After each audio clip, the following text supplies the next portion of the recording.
Perubahan aturan V-League. Kovo berencana untuk mengubah sistem perekrutan pemain asing mulai musim 2026-2027 akan diberlakukan sistem kontrak bebas untuk pemain kuota Asia dan pada musim 2027-2028 sistem ini akan diperluas untuk semua pemain asing. Perubahan ini menimbulkan spekulasi dan harapan bahwa pemain-pemain berkualitas seperti Mega dapat kembali ke V-League tanpa melalui tryout. Ada juga laporan yang menyatakan bahwa Kovo mengubah regulasi ini demi mengakomodir keinginan klub seperti Red Spark untuk mengembalikan Mega. Status Mega saat ini, untuk musim 2025-2026, Mega dikabarkan akan bergabung dengan klub di Liga Voli Turki. Ada juga rumor yang menyebutkan ia diincar oleh klub di Prancis. Sebelumnya ia bermain di Proliga 2025 bersama Gersik Petrokimia Pupuk Indonesia. Mega sendiri sempat menyampaikan bahwa salah satu alasannya tidak melanjutkan kontrak dengan Red Spark adalah karena durasi Liga Korea yang panjang sekitar 9 bulan dan keinginannya untuk mencari tim yang lokasinya lebih dekat dengan Indonesia. Prospek kembali ke V-League. Dengan adanya perubahan sistem menjadi kontrak bebas di V-League mulai 2026, peluang Mega untuk kembali memang terbuka jika klub-klub Korea tertarik dan bisa menawarkan kontrak yang sesuai. Mega bisa saja mempertimbangkan kembali, namun keputusannya tentu akan bergantung pada banyak faktor, termasuk tawaran dari liga lain, kenyamanan pribadi, dan prioritas dalam karirnya. Seperti inilah komentar fans Korea. Pertama, Mega tidak meninggalkan Korea karena sistem tryout atau sistem free agent. Dia hanya ingin pergi. Kedua, ini bukan karena sistem tryout, melainkan karena durasi liga. Liga Serie A Italia memiliki 10 pertandingan lebih sedikit dari V-League Korea dan jumlah tim pesertanya 2 kali lipat. Apakah ini masuk akal? Mengapa butuh 36 pertandingan untuk menentukan tim yang lolos ke final dari 7 tim? Oleh karena itu, tidak banyak pemain bagus yang bersedia bermain seharga $500.000 selama 6 bulan dan digunakan secara berlebihan. Jika durasi liga dipersingkat, bahkan dengan sistem tryout sekalipun banyak pemain bagus akan berbondong-bondong datang ke V-League. Kalau sistemnya kontrak bebas, apa mereka akan membawa Mega? Padahal banyak pemain yang lebih bagus dari Silva atau Moma bisa datang.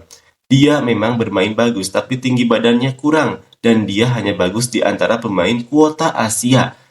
Mereka kan bisa mendatangkan pemain asing yang lebih tinggi dan kuat. Yang jelas, mulai tahun depan sepertinya jumlah pemain asing yang bisa kita lihat lagi akan sangat berkurang, selain Moma dan Silva. Jika kuota Asia juga menjadi kontrak bebas, pasti akan ada lebih banyak pemain bagus, yang artinya posisi penyerang lokal akan semakin tertekan, ketergantungan pada pemain asing akan semakin parah.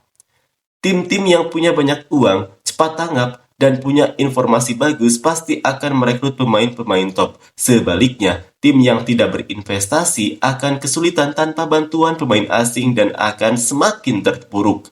Tim-tim yang punya 1 atau 2 penyerang lokal yang kuat mungkin akan mendominasi peringkat atas. Sepertinya level orang-orang yang berkomentar tentang gaji di sini agak rendah atau baru menonton voli 1 atau 2 tahun. Gaji pemain voli itu diberikan berdasarkan performa masa lalu, bukan performa masa depan. Kang Sewi dan Park Jong-ah jelas akan mengalami penurunan gaji saat FA berikutnya karena performa mereka yang sekarang tidak bagus. Tapi saat FA sebelumnya mereka mendapatkan gaji besar karena performa bagus mereka selama 10 tahun. Mereka telah menorehkan banyak prestasi seperti juara tim, MVP, masuk 7 besar liga, dan sebagainya. Tentu saja pada FA berikutnya gaji mereka kemungkinan besar akan turun drastis. Tolong pelajari dulu tentang FA sebelum berkomentar. Kalian selalu menganggap sesuatu itu luar biasa. Mega itu hanya pemain Asia biasa. Dia tidak diakui di luar negeri dan kemampuannya juga tidak sampai sejauh itu. FA atau kontrak bebas itu bukan dilakukan setahun sekali tapi dalam periode 4 atau 8 tahun.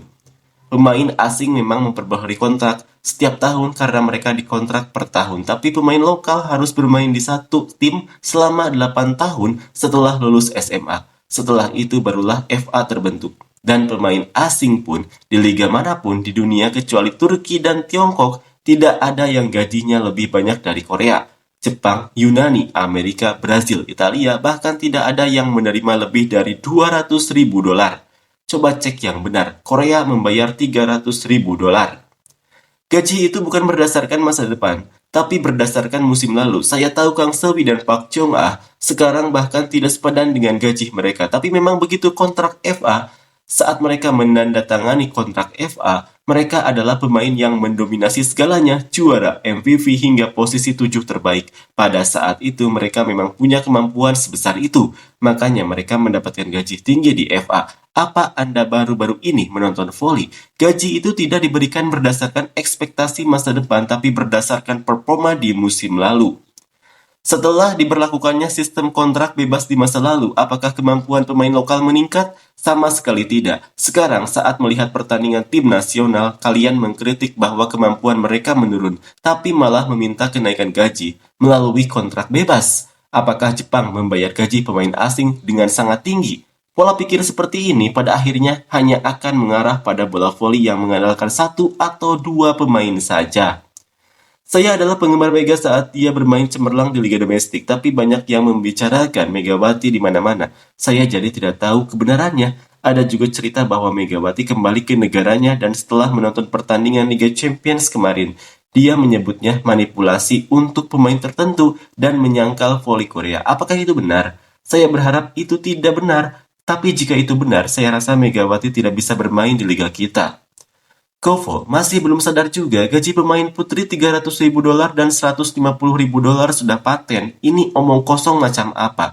Mereka yang memberi 800 ribu dolar begitu saja kepada pemain lokal, tukang makan gaji buta, malah ingin mempertahankan kontrak budak untuk pemain asing. Begitulah, tidak ada alasan lain mengubah ke kontrak bebas selain untuk mempermudah pasokan pemain pengganti. Harusnya berharap yang wajar dari Kovo. Pro itu berbicara dengan skill dan uang. Kenapa sih mereka tidak mau kasih uang ke pemain asing? Kenapa?